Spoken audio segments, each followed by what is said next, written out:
Hello प्यारे दोस्तों,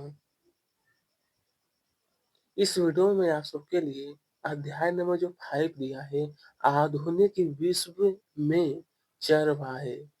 तो स्टूडेंट आपका ये जो समाज विज्ञान जो बुक दिया गया है समाज विज्ञान और इसके अंतर्गत ये हमारा इतिहास में आता है।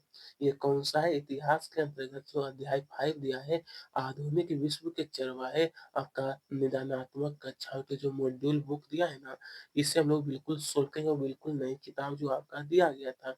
तो आइए बिना टाइम, चलिए यहाँ पर सबसे पहले कहा है सही विकल्प चुनिए कि रायका समुदाय के लोग कहाँ रहते हैं।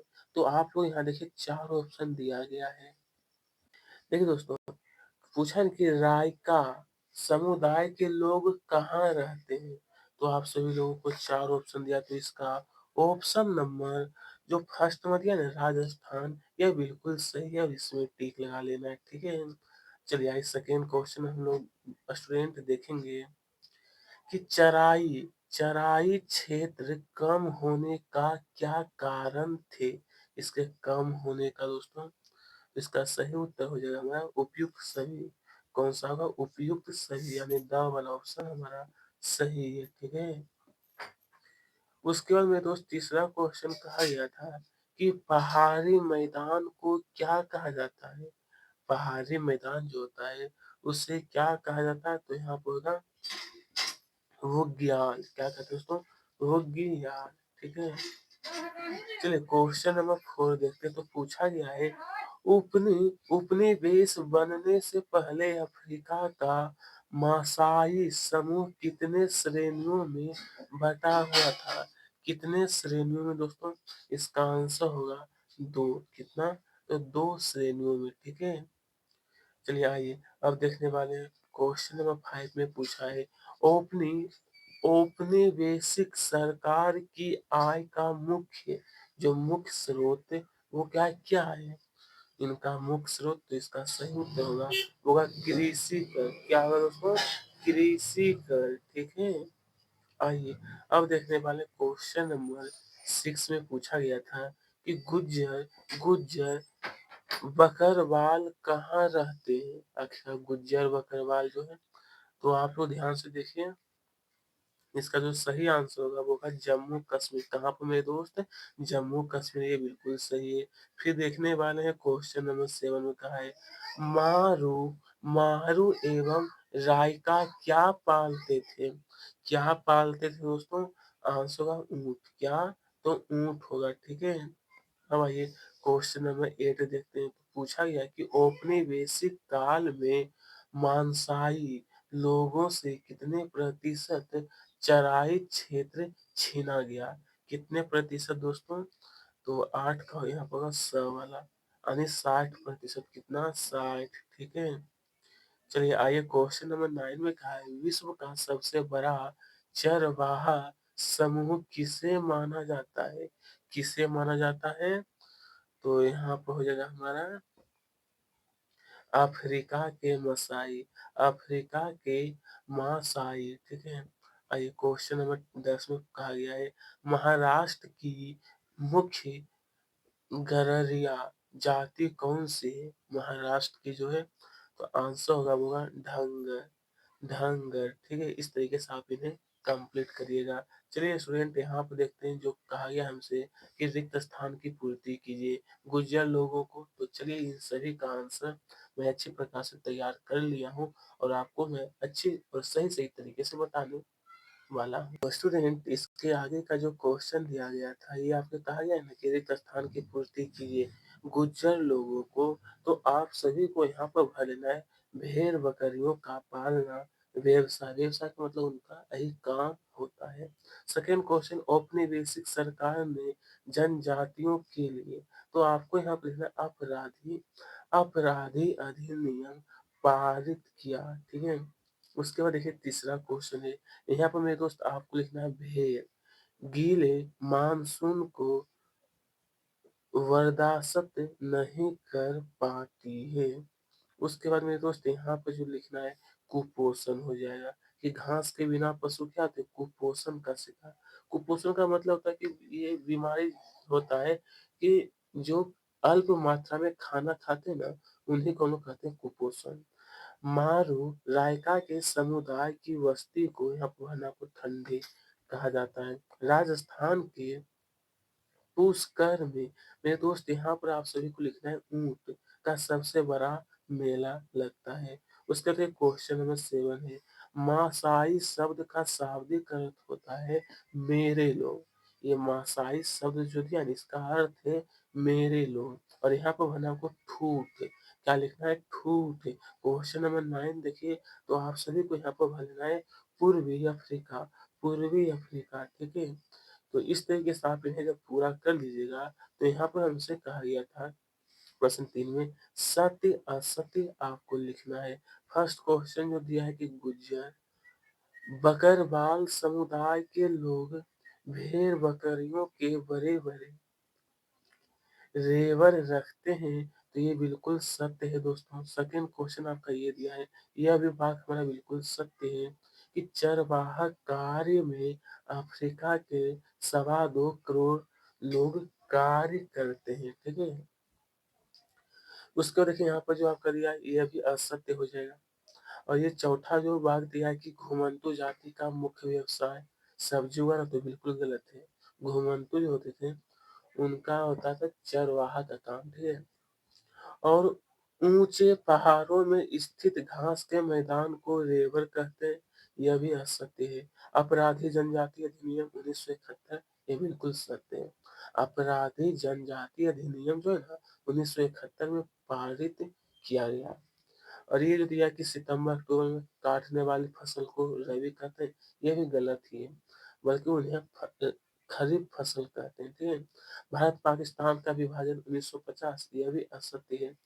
अंग्रेजों ने, ये भी दोस्तों ना सत्य है। ये जो क्वेश्चन नंबर जो 9 आपका दिया है, ये भी सत्य हो जाएगा, ठीक है। उसका देखिए एक और क्वेश्चन आपका दिया है, यह भी हमारा सत्य हो जाएगा, ठीक है। आप सभी को इस प्रकार से भर करके पूरा करिएगा, ताकि आप सबको कहीं पर कोई अगर परेशानी है, आप हमें कमेंट करके जरूर पूछिएगा। तो प्रिय स्टूडेंट, जब आगे हम लोग क्वेश्चन थे, तो आपको दिया था क्वेश्चन नंबर 4 में कहा गया था सही जोड़ा का मिलान करने के लिए कहा गया था। मैंने क्या किया, सिर्फ आपके लिए आंसर तैयार कर दिया, और आप लोग अपने से यानी खुद से आपको मिलान कर लेना है। तो चलिए हम लोग शुरू करते हैं इसे भी। देखिए इन्हें आप जब ध्यान से देखिएगा, तो सेट आ जो दिया है ना, इसका ए का द हो गया, 2 नंबर का जो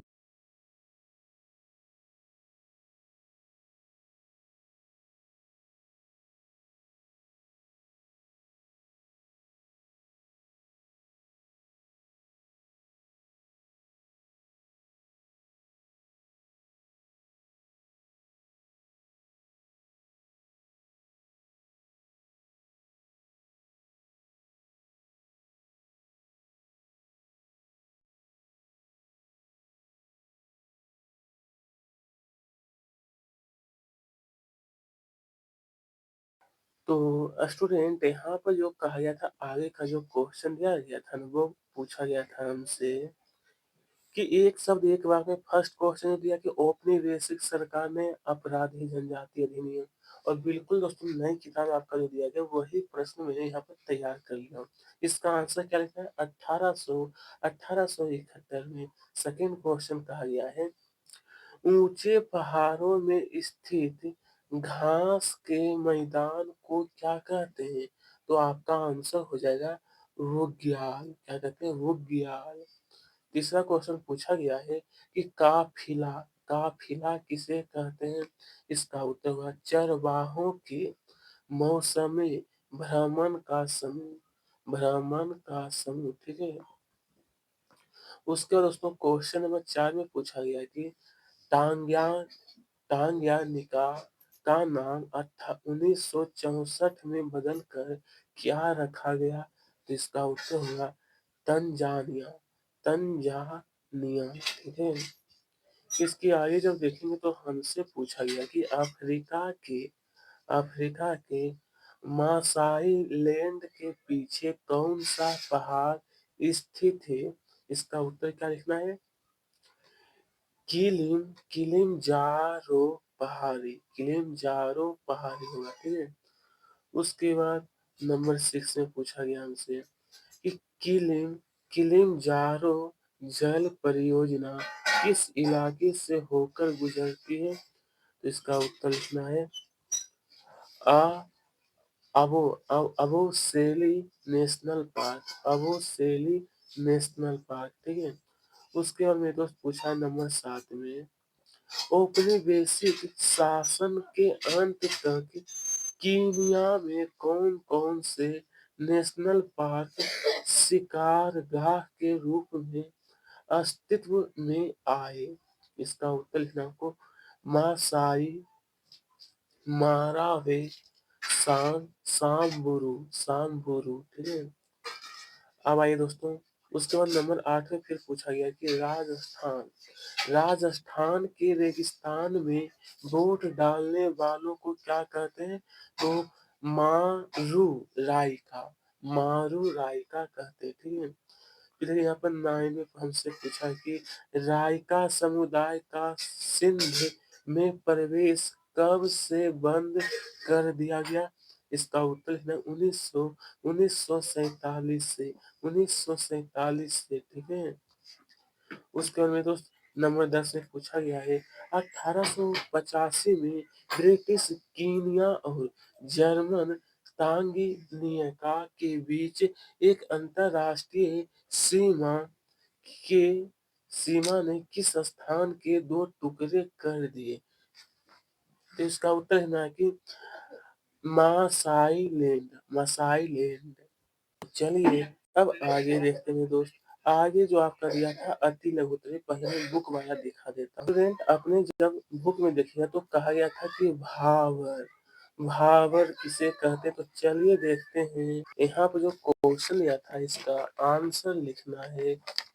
देखिए भावर किसे कहते हैं, इसका आंसर बिल्कुल अच्छी प्रकार से नोट करिए। आपको यहाँ पर मैं बताने का प्रयास करता हूँ कि आपको जरा सा भी परेशानी ना हो। अगर परेशानी अगर कहीं पर होता भी है तो आप हमें कमेंट करके जरूर बताइएगा, ठीक है। तो आंसर लिखिए कि गढ़वाल और कुमायूं के इलाके में पहाड़ियों के निचले हिस्से के आसपास पाए जाने वाले शुष्क या सूखे जंगल का इलाका भावर क्षेत्र कहलाते हैं। कौन सा? भावर। उसके बाद मेरे को सेकेंड क्वेश्चन पूछा है कि गद्दी किसे कहते हैं? अच्छा, गद्दी किसे कहते हैं या कहाँ रहते हैं? इसका उत्तर गद्दी समुदाय के सामाजिक जीवन या चरवाहे मुख्यतः हिमाचल प्रदेश में रहते हैं या जाड़े में शिवालिका के निचले इलाकों में रहते हैं और फिर अप्रैल में लाहौल और स्पीति की तरफ चले जाते हैं, ठीक है दोस्तों। आइए अब देखने वाला क्वेश्चन नंबर 3 देखिए। इसमें पूछा गया था हमसे कि वांजरा समुदाय कहाँ रहते हैं? आखिरकार वांजरा समुदाय, इसका उत्तर होगा वांजरा समुदाय के सामाजिक जीवन, यह लोग उत्तर प्रदेश, पंजाब, राजस्थान, मध्य प्रदेश वे राजस्थान के ग्रामीण क्षेत्रों में रहते थे। चारागाह की खोज में लंबे लंबे यात्रा करते थे। यह लोग किसान को मवेशी बेचते और बदले में अनाज और चारा खरीदते थे, ठीक है, बदले में। फिर हमसे आगे कहा गया है, तो यहाँ तक ने आप सभी लोग पूरा कर लिए। इसके आगे कहा गया क्वेश्चन नंबर 4 कि प्रतिभूमि नियमावली की महत्वपूर्ण बातें बताइए। इसका उत्तर होगा प्रतिभूमि यानी नियमावली की महत्वपूर्ण बातें निम्न है।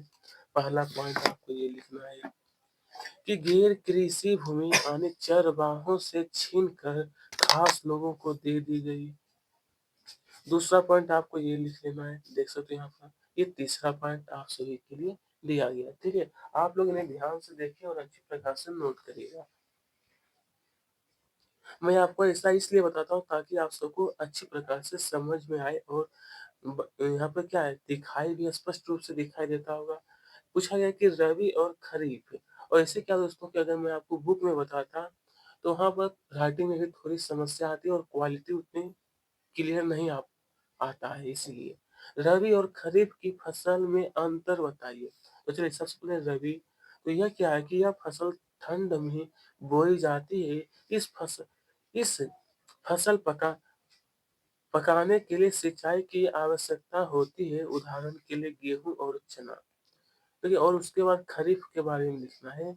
खरीफ के बारे में यह फसल बरसात में बोई जाती है। फसलों को पकने के लिए पानी वर्षा से मिलता है। उदाहरण के लिए धान, मक्का, ज्वार और बाजरा ये सभी जो है हमारा खरीफ फसल कहलाते हैं। आइए इसके आगे जब देखेंगे तो आपने बुक में ध्यान से देखिएगा तो पूछा गया था कि लघुतरीय में कि रायका रायका समुदाय की जीवन शैली कैसी थी? कैसी थी तो इसका उत्तर होगा राजस्थान के रेगिस्तान में रायका समुदाय रहता था, जहां बारिश का कोई भरोसा नहीं था। खेती की उपज हर साल कम ज्यादा होती रहती थी। इसी कारण राय का खेती के साथ साथ जरवाही का काम भी करते थे। बरसात में बाड़मेर, जैसलमेर, जोधपुर और बीकानेर के रायका अपने गांव में ही रहते थे। इसके आगे थोड़ा सा और लिखना है। लेकिन अक्टूबर में जब चारागाह सूखने लगते तो यह नए चारागाह की तलाश में चल पड़ते थे और अगली बरसात में ही घर आते थे। रायकाओं का एक तबका ऊंट पालता था, जबकि कुछ भेड़ बकरियां पालते थे। जबकि कुछ भेड़ बकरियां। चलिए तब आगे देखने वाले हैं फिर हम क्वेश्चन क्या है। हाँ देखिए यहाँ पे पूछा है कि वन वन अधिनियम का चारागाह समुदाय पर क्या प्रभाव पड़ा? इसका प्रभाव लिखना है तो चलिए वन अधिनियम का चारागाह समुदाय पर प्रभाव। पहला पॉइंट आपको ये लिखना है। दूसरा पॉइंट आपका ये हो गया कि कम घने वन में भी पशुओं को चराने के लिए परमिट लेना अनिवार्य कर दिया। उसको देखिए ये आपका तीसरा पॉइंट है। ये आपका चौथा पॉइंट दिया गया है। ठीक है दोस्तों, आइए अब यहाँ पर देखेंगे प्रश्न 3 में कहा है कि नामी नामीबिया स्थित काओ काओ कोकलैंड के घुमंतू पशुपालकों की शिकायतें क्या थी? तो मेरे दोस्त इसका उत्तर आपको इस तरीके से लिखना है। हम बड़ी मुश्किल में हैं, हम बस रोते रहते हैं, हमें कैद में डाल दिया गया है, हमें तो पता भी नहीं कि हमें बंद क्यों किया गया है, हम जेल में, हमारे पास रहने की कोई जगह नहीं है। इस प्रकार से स्टूडेंट आप सभी को क्या करना है, पूरा नोट कर सकते हो।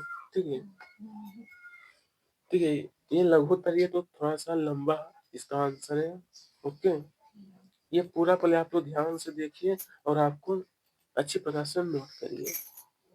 यहाँ पर देखिए कि अपने जानवरों को, अपनी भेड़ और बकरियों को बाहर ले जाना चाहते हैं, पर सीमाएं बंद है।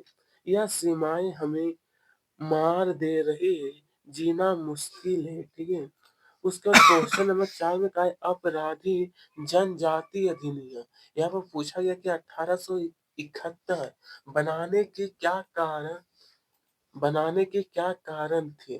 आपको उत्तर लिखना है कि अपराधी जनजाति अधिनियम बनाने के कारण निम्न है। तो पहला कारण देख सकते हैं, ये दूसरा मैं पॉइंट बाय पॉइंट लिख दिया हूँ। ये तीसरा पॉइंट आपका ये रहा और ये लास्ट वाला जो दिया है दोस्तों, ये चौथा पॉइंट दिया गया है। ठीक है, आपको ध्यान से देखिए। आइए अब देखने वाले क्वेश्चन में 5 में पूछा है कि आपके अनुसार चर चरवाहे जंगल के आसपास ही क्यों रहते थे? इसका उत्तर होगा जंगल में पशुओं को चराते थे, थोड़ी भूमि पर कृषि भी करते थे, जंगल से प्राप्त वस्तुओं का व्यापार भी करते थे। ठीक, उसके बाद ये 2 लाइन और लिख लेना है कि शहरों में जंगल के उत्पाद लकड़ी के बेचने का काम भी करते थे, इसलिए चरवाहे जंगल के आसपास रहते थे। ठीक है दोस्तों, अब हम लोग देखने वाले हैं क्वेश्चन नंबर जो 6 में पूछा गया है औपनिवेशिक सरकार ने बेकार परिभूमि को कृषि योग्य बनाने के लिए क्या योजना बनाई? आखिरकार कौन सी योजना? तो आपका आंसर ये रहा। ठीक है, पूरी अच्छी प्रकार ध्यान से देखो और आपको नोट कर लेना है। चलिए, फिर हम लोग आगे चलिए, यहाँ तक में आप सभी लोग पूरा कर लिए। अब यहाँ पे कहा है कि महाराष्ट्र में रहने वाले धनगर चरवाहा समुदाय का सामाजिक जीवन कैसा था? आखिरकार सामाजिक जीवन, तो ये रहा आपका आंसर मेरे दोस्त, कि धनगर महाराष्ट्र का एक, देखिए यहाँ पर चरवाहा समुदाय है। 20वीं सदी के प्रारंभ में इनकी आबादी लगभग 4 लाख, देखिए दोस्तों यहाँ पर दिया था इससे इस पूर्ण, ये 4,67,000 थी। इस तरीके से पूरा आप लोग नोट करिए इन्हें देख करके। ठीक है, ये पूरा आपका आंसर है। तो स्टूडेंट, अब हम लोग देखने वाले हैं प्रश्न क्रमांक 8। उसमें देखते हैं कि किस प्रकार का हमारा प्रश्न दिया गया था।